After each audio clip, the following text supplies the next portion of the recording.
Regresamos con Primera Página cuando son las 6:48 de la mañana, momento de iniciar con nuestras entrevistas. Por ello recibimos en nuestros estudios al presidente de Concecomercio, Felipe Capozzualo. Muy buenos días, bienvenido a Primera Página. Muy buenos días, muchísimas gracias por la invitación.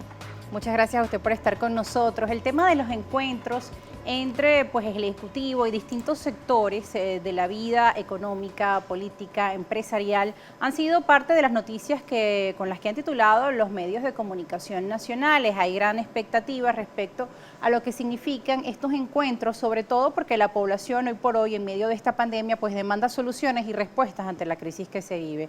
Hasta el momento, ¿cuál es el balance que se puede hacer respecto a estos encuentros? ¿Han sido positivos? ¿Han tenido algunas propuestas ya, digamos, sobre la mesa?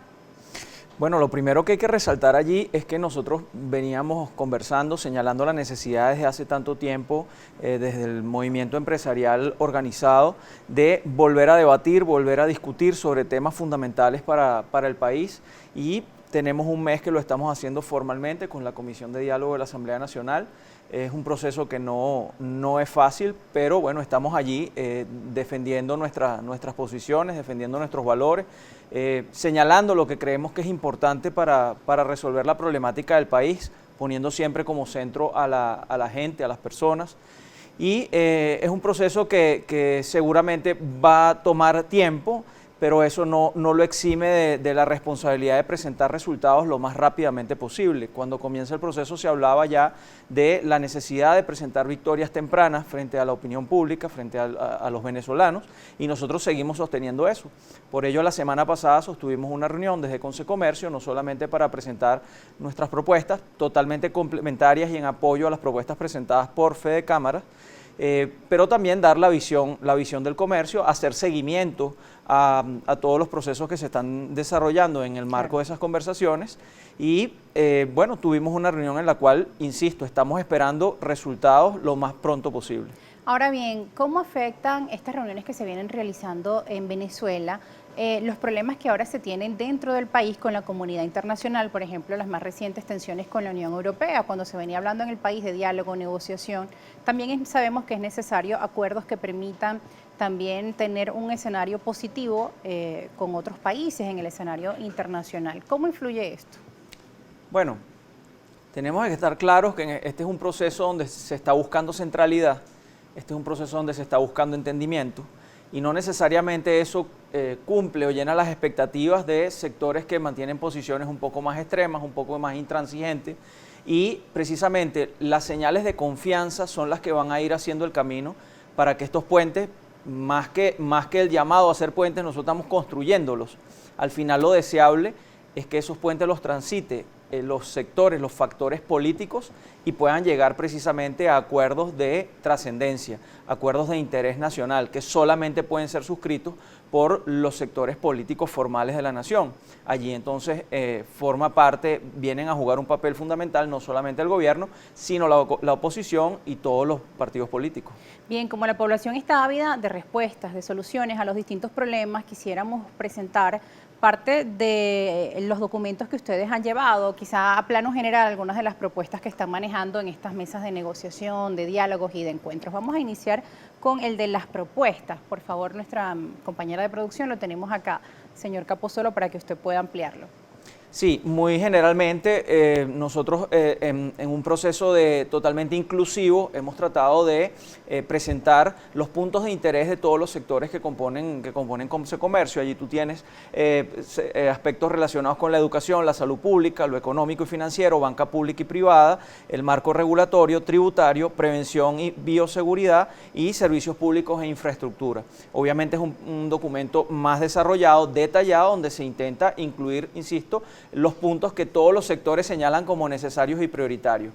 Pero nuestra estrategia fundamental precisamente era buscar eficiencia, o es buscar eficiencia en todos estos procesos y el resultado más rápido posible. Y nosotros al respecto resaltamos que debíamos comenzar por lo indispensable.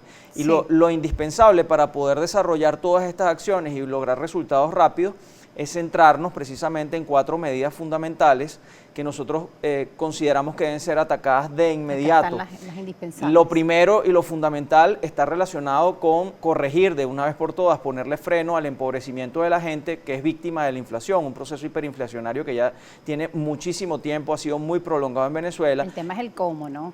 El tema es el cómo. Debemos precisamente eliminar el déficit fiscal y debemos trabajar juntos. Y el Estado, pese a que no necesariamente su orientación ideológica, debe abocarse a trabajar por la propiedad privada de todos los venezolanos, porque lo poco o mucho que pueda tener cada venezolano, e inclusive el salario, forma parte de esa propiedad privada que debemos fomentar, que debemos defender.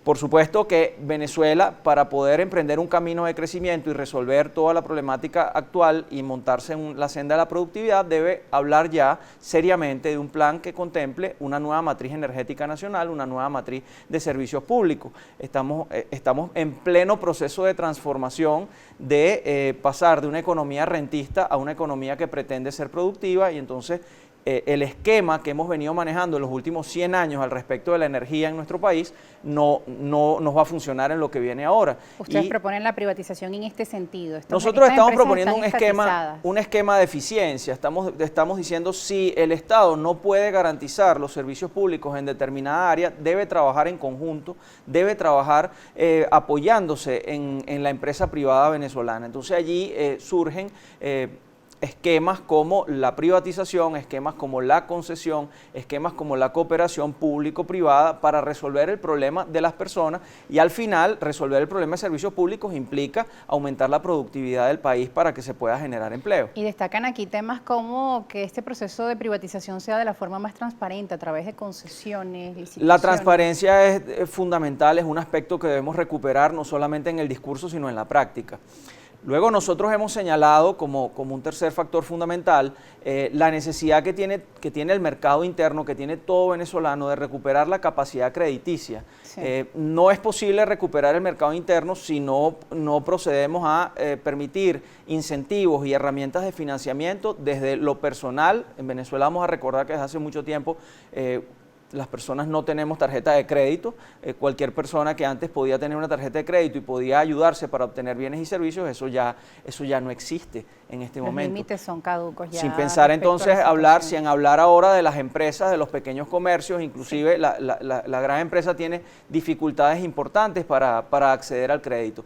Todo lo que tiene que ver con lo productivo, la simplificación de trámites, enfocarnos, entrar en un proceso donde seamos más competitivos, eso es fundamental. Y hemos señalado la necesidad de profundizar la dolarización, principalmente como una herramienta transaccional, principalmente como un medio de pago, porque persisten los problemas para dinamizar la economía desde el punto de vista de las transacciones. Entonces allí juega un papel fundamental un ambiente multimoneda, debemos aceptarlo ya que es así, y obviamente hay que crear los espacios para que eso ocurra de esa forma. ¿Y cómo ha sido recibida esa propuesta de la dolarización? Pues hemos escuchado a la vicepresidenta ejecutiva de la República diciendo que no hay un proceso de dolarización en el país, lo ha dicho en el pasado. Sin embargo, bien sabemos que en la calle las transacciones se llevan en esta moneda, pues se han abierto ahora cuentas en dólares en los bancos para la población, para dar vueltos, es decir, para dinamizar ese proceso económico. Pero ¿cómo pasar de esto a la dolarización completa, ¿no? Bueno, debemos tener muy presente que la dolarización total y absoluta y formal de la economía no es viable